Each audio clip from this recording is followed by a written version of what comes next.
videos with your friends and family. The next broadcast will start shortly. If you care about South Africa and want to make a positive difference, then join the DA. Visit our website at da.org.za for more information. Find out who represents you in your ward and district and who are the DA mayors working for you in your town or city, and which MPs represent you and your causes in Parliament.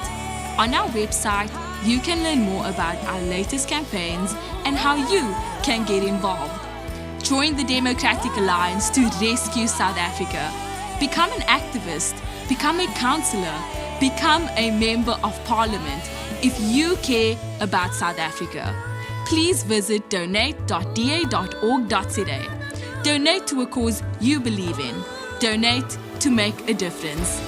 Did you know the best run municipalities in South Africa are all governed by the DA? DA mayors are working hard to protect residents from national government failures by getting the basics right, delivering better services, and having zero tolerance for corruption. This is the DA difference. The next broadcast will start shortly. Follow us on social media for the latest in news and politics in South Africa. Like and follow our page on Facebook. Follow us on TikTok, Instagram, and Twitter. Subscribe to our YouTube channel and hit that notification bell so that you don't miss out on anything. Be part of the conversation. Tell us what you think in the comment section. And please like and share our videos with your friends and family. The next broadcast will start shortly. If you care about South Africa and want to make a positive difference, then join the DA. Visit our website at da.org.za for more information. Find out who represents you in your ward and district and who are the DA mayors working for you in your town or city, and which MPs represent you and your causes in Parliament. On our website, you can learn more about our latest campaigns and how you can get involved. Join the Democratic Alliance to rescue South Africa. Become an activist, become a councillor, become a member of Parliament if you care about South Africa. Please visit donate.da.org.za. Donate to a cause you believe in. Donate to make a difference. Let's rescue South Africa. Join the DA, because the DA gets things done.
Start. Democrats, South Africans, colleagues in the media fraternity, good morning, Dumelang. My name is Karabo Khakhau, DA National Spokesperson, and I today will be chairing this session. The Democratic Alliance has called today's session following unprecedented events of last week, which the tabling of the budget in Parliament was postponed for the first time in history. And the DA is today here to outline what a budget geared towards growth, creating economic growth and creating jobs should look like. And see, colleagues, the Democratic Alliance entered the government of national unity with a determined focus on job creation and growing our economy. And we have held firm to our commitment that a budget that stimulates growth and job is the only pathway to success for all South Africans. And we have seen how over in the past months, investor confidence has improved, our credit ratings have stabilized, and we are laying the foundations of stable job creation and growth. I cannot say here to the Democratic Alliance. However, rising debt and tax increases stand in the way of us achieving this goal. And this is why we have and continue to fight hard to reject the ridiculous 2% VAT hike proposed by the ANC. See, this hike is not only ridiculous, but it is anti-poor, it is anti the middle class, and it is anti-economic growth. And Democratic Alliance certainly not under our watch. So today we outline our strategy to position our economy for the future and what we, the DA, mean when we say we want an anti-tax but pro-jobs and growth national budget. And joining me to do so here today is our National Spokesperson on Finance, that is Mark Burke. And Mark will take us through this, and thereafter, as is standard procedure, we'll have an opportunity for questions and answers. Mark, I'll hand over to you. Thank you, colleagues. Good afternoon, everyone. My address to you is centered on 6 priorities, geared at getting our economy growing and delivering jobs.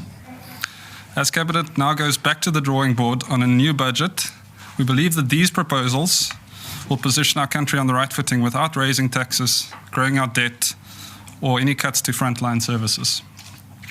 Firstly, what I want to make clear is that the 60 billion rand in new expenditure the Treasury said it needs to find is only 3% of the overall 1.9 trillion rand budget.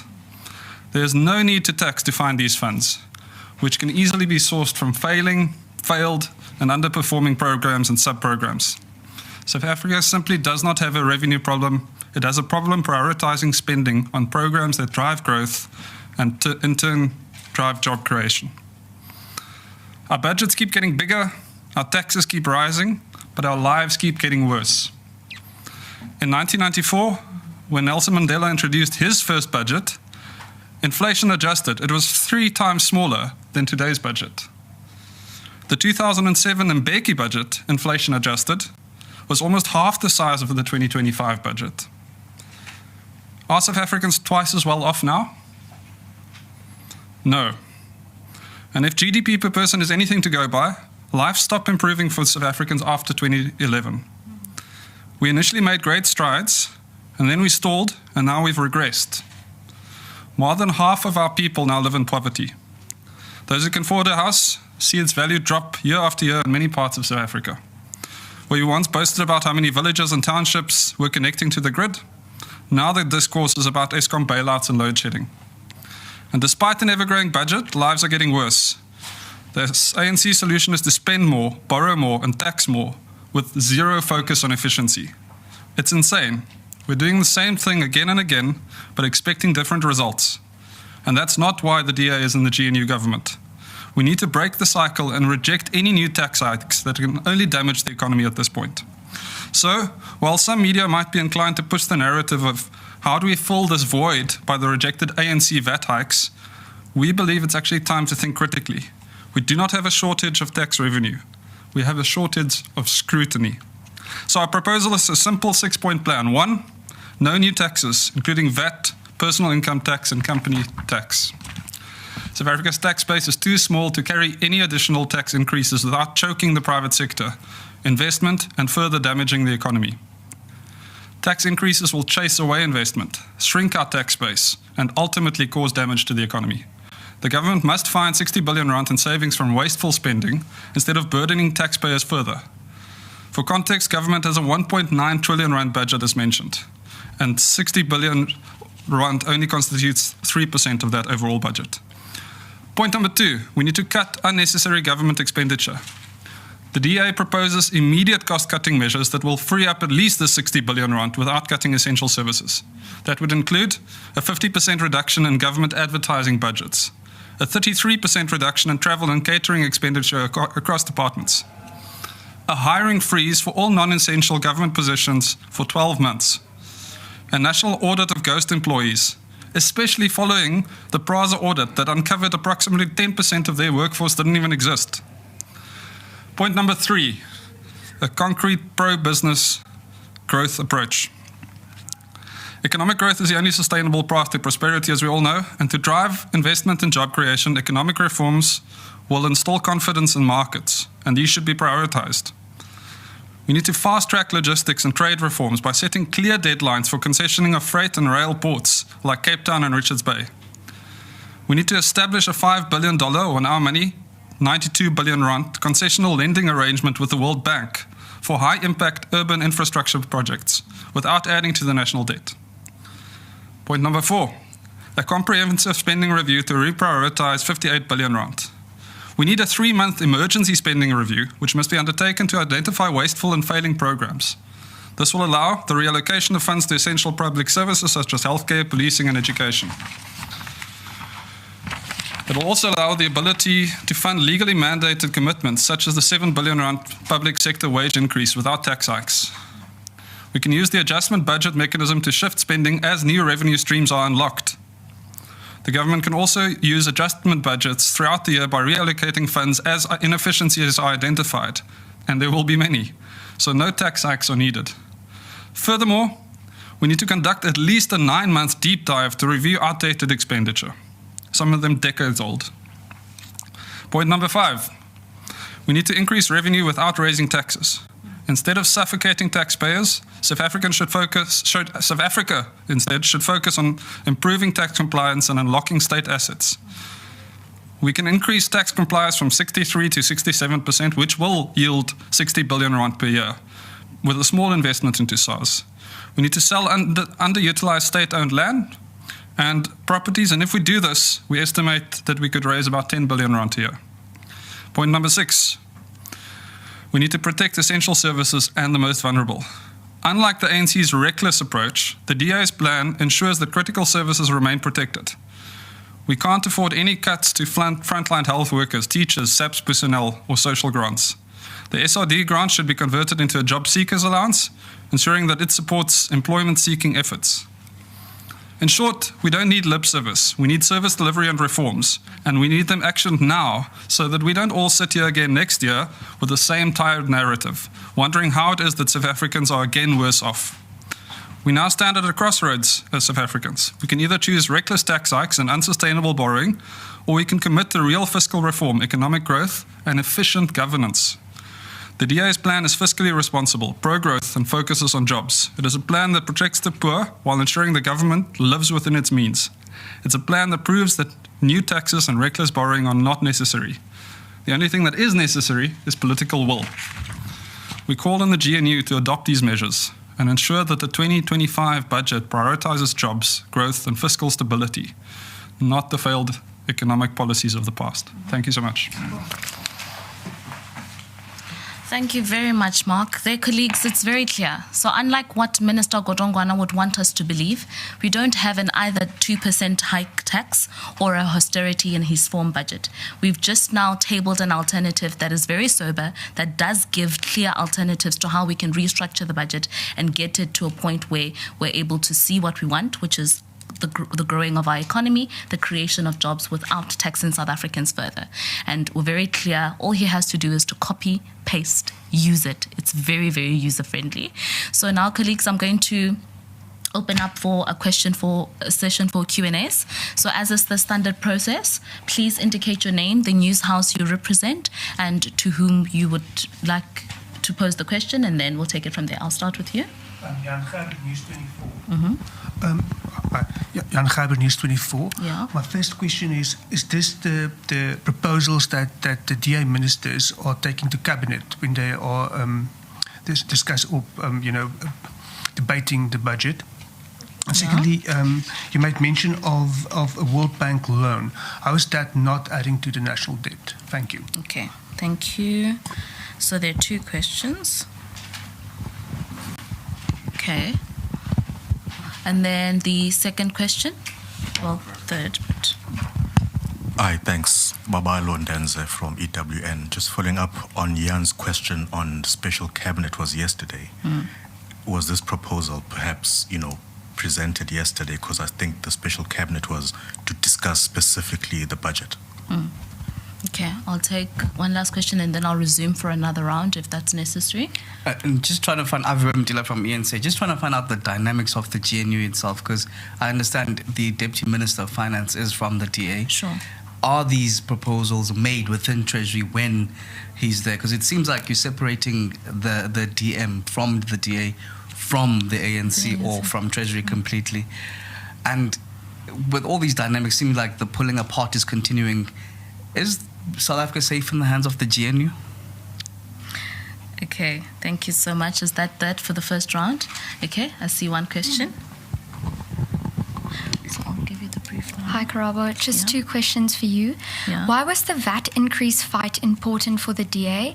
And Mark spoke about reviewing expenditure. What does this look like and why is it important? Please repeat the first question. Why was the VAT increase fight so important for the DA? Okay, thank you very much. All right, so I'll take the first question from Jan from News 24. Mark, you'll take the second question from News 24. The second one from Lubabalo Eyewitness News, and then the fourth question from ENCA. And I'll clap on that and respond on 1 and 5. Thank you.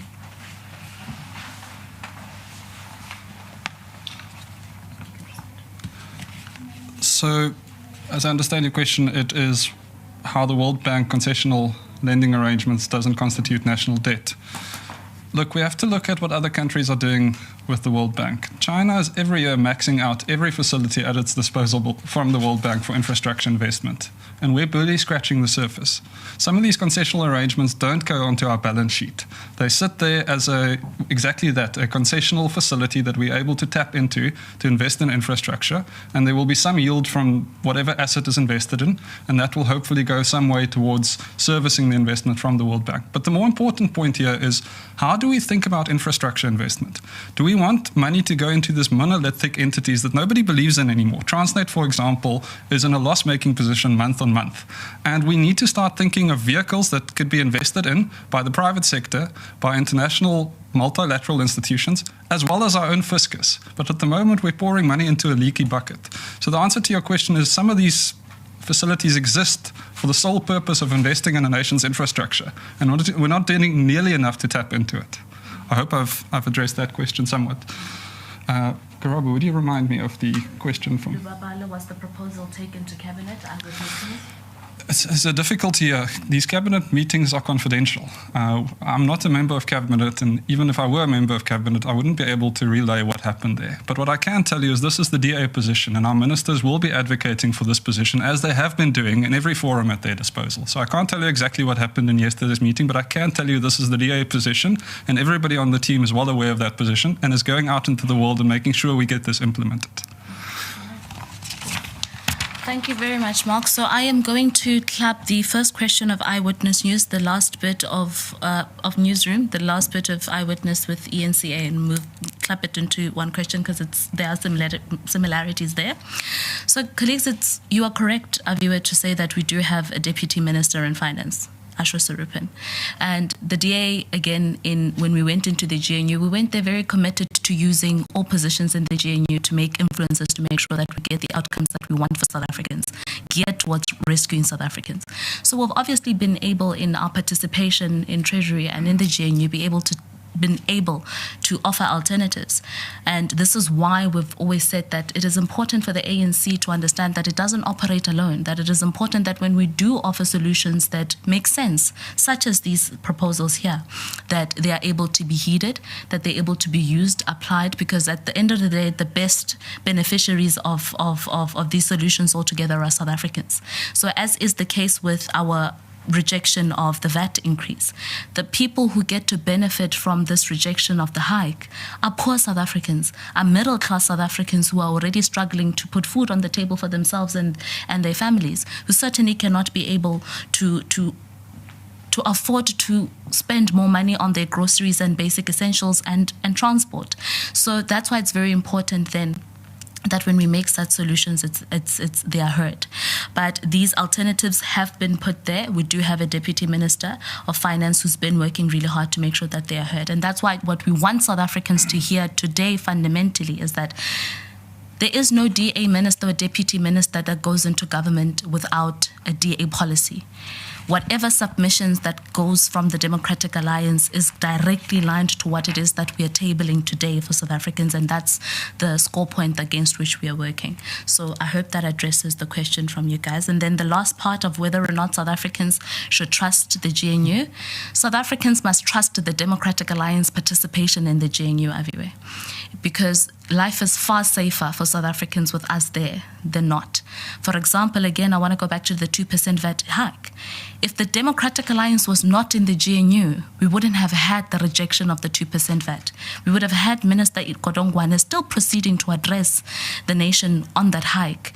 And this is an indication of what exactly the Democratic Alliance meant when we said we are pro-poor, we're pro-middle class, we're pro-all South Africans. But most importantly, we want to make sure that we rescue South Africans from the clutches of a government that does not care about its people and that has ceased to reimagine itself in a way that addresses the direct needs of South Africans. So for as long as the Democratic Alliance is in the GNU, South Africans are safe. So there are 2 online questions that came through. The first one on the what does it mean when the Democratic Alliance says that it wants to have a reviewing of expenditure? The answer there is very simple. You need to dump the debt of what it is that is not an essential expenditure within government and replace it with savings on those debt, but also reprioritize those funds to things that work. So the outline that we have there, the 6-pronged solutions that Mark was able to give us here, show directly where we're able to save funds and be able to redirect the savings of those money towards what we want. An economy that is growing, a budget that is pro the growth of jobs within the country so that we can alleviate poverty, so that we can have dignity for all South Africans. That's what we mean here. And then the last part, it's linked again to part of my response on why the VAT increase fight for the Democratic Alliance was important. The fight was important because if nobody else was going to be the voice or the vanguard for the poor and middle class in South Africans, and it was important for us as the Democratic Alliance to make it clear to everyone out there, particularly the ANC and the GNU, that we will not sit back and watch any government of the day take decisions that are not in the best interest of South Africans, that disadvantage the poor, that disadvantage the middle class, that plunge South Africans into deeper economic crises where people have to dig deeper into their pockets on money that they already do not have. And that's a fight that we are proud to champion on behalf of all South Africans, and will continue to do everything in our power to make sure that these solutions that we tabled here today, as far as the budget alternative is concerned, are implemented in the best interest of South Africans. That's it, colleagues. Are there any other questions for the floor? I see there's only 1 and then 2, and then I'll close it after that. Sir? Hi. Paul Vecchiato from Bloomberg. Focusing government expenditure, and particularly on the public sector wage bill. First of all, a wage increase was announced, I think, the day before budget. First of all, your comments on that, and was that discussed among the GNU partners? Secondly, the plan or the idea has been mooted that the public service will be cut by about 200,000 jobs. What are your thoughts on that? And if you support it, and what kind of levels of public servants do you think should actually accept that? Thank you. Okay, thank you.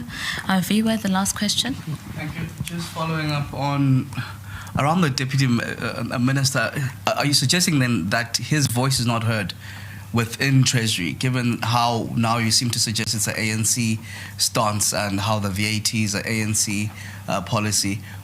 I just want to understand the involvement of the Deputy Minister. Was he heard? Was his consideration taken there as part of the GNU? And also just the assumption that it's the DA that drove the pushback against the VAT, when the cabinet ministers are telling us that it was many other political parties, even the ANC, that fought away the VAT increase. Okay, all right. So you'll take Bloomberg, and then I'll take ENCA. Sure. Cool. Yeah.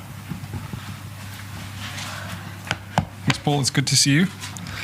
The question, perhaps I'll start with your second question first, which is to do with cutting these We cannot fall into the ANC narrative that unless there's a 2% VAT hike which impacts the poorest amongst us, then there will be an austerity budget. It's a false dichotomy. We don't have to buy into that narrative. We all know the problem. We all know how much fat, inefficiency, corruption, and maladministration is baked into our current governance system. That's the problem. We need to take aim at that problem. And for us to, when I say us, I particularly mean the Minister of Finance, in an emotionally manipulative way, say to us now that unless we get the 2% VAT hike, all of these people will be binned, and good luck to them.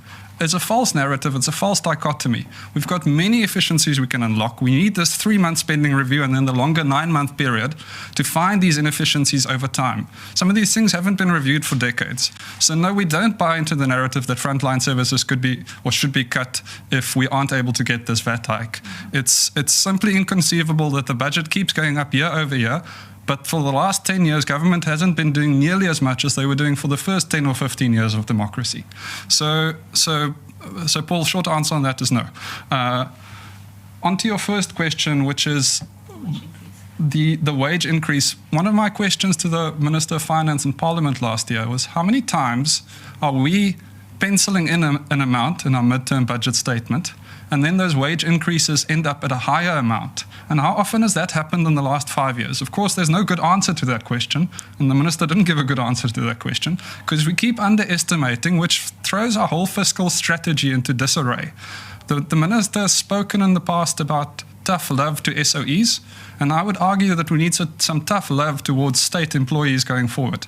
There's all sorts of bad practice that's become entrenched practice over time. So we see, above inflation increases year over year, and then in addition to that, if people have been in the state service for more than 5 or 10 years in some cases, they automatically get a 1% increase on top of those above inflation increases. And it's ruining our fiscal strategy, and it's making South Africans really upset that a parliament cleaner is earning more than a teacher in a rural town in South Africa. These things make no sense. We can't be spending 30,000 rand on a cleaner when people are struggling to get by. So Paul, this is part of the problem. This is what we need to address, and this is what we need to become a lot more mature about in addressing, instead of bending to the loudest voice in the room every time. I hope I've answered your question. Sorry, just to clarify, so you don't support the retrenchment of public service employees? Absolutely not. Okay. Thank you, Bloomberg. ENCA. Aviwe, I don't want us to complicate this. It's black and white. We have a GNU, which is a coalition form.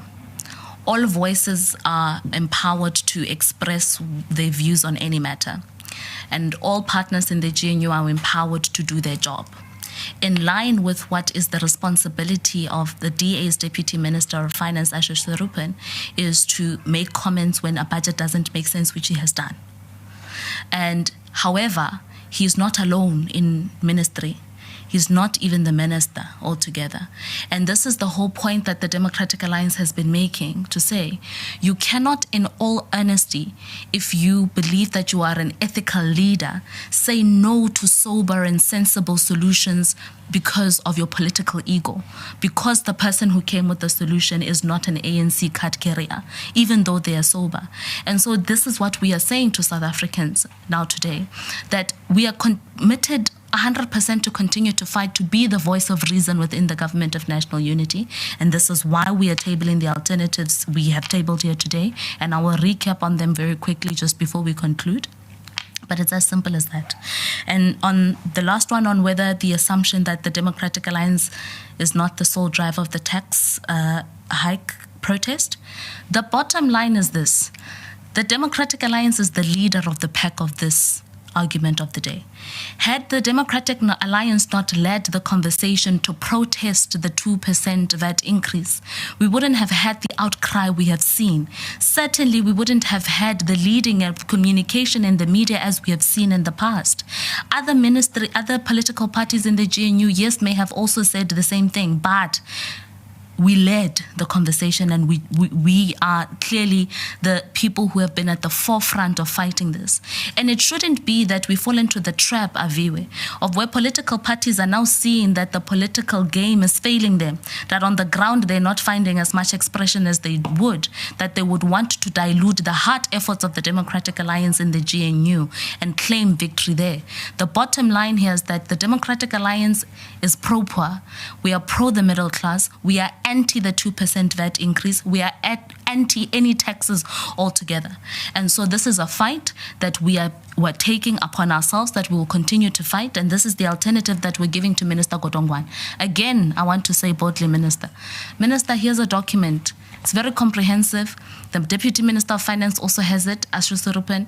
Take it, copy, paste it. South Africa will be a better day tomorrow should you do so, and that's what we want. Just a quick recap here, in case you didn't hear us, Minister, what the solution here is. So we have a 6-pronged solution here. The solution number 1 is that we want to make sure that we do not have new taxes. This includes VAT, income tax, and company income tax. The second one, you must cut unnecessary government expenditure. There's very much money to be saved there, to be reprioritized for the needs of South Africans.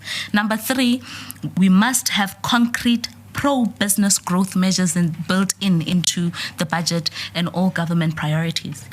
Number 4, you must have a comprehensive spending review to reprioritize 58 billion rands. This is a lot of money. Altogether, we don't need a 2% VAT increase. We don't need taxes to get this money saved. Number 5, there must be an increase of revenue without raising taxes for South Africans. And number 6, protect essential services and the most vulnerable. That is the alternative that the Democratic Alliance is putting here. And I want to take this opportunity to say thank you to everyone who has availed themselves here in the room. To everybody that is watching us online, thank you for your continued support for the Democratic Alliance. And I want to say thank you, colleagues. Adios.